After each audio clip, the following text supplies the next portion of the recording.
This guide will help you configure FIFA 24 for low performance settings to ensure smoother gameplay on less powerful systems. Follow these steps to optimize your game settings. Step 1. Access game settings. Launch FIFA 24 and navigate to the main menu. Select Settings and then choose Game Settings to access the configuration options. Step 2. Adjust graphics settings. In the graphics settings menu, load the resolution to a more manageable level such as 1280 x 720.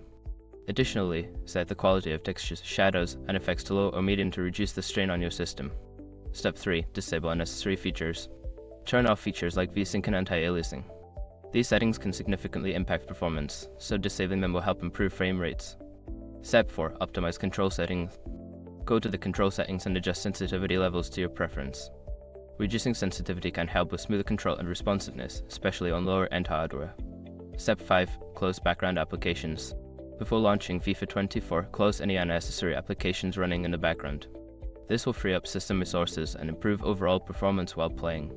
By following these steps, you can effectively configure FIFA 24 for low performance, allowing for a better gaming experience on less powerful systems. Enjoy your game.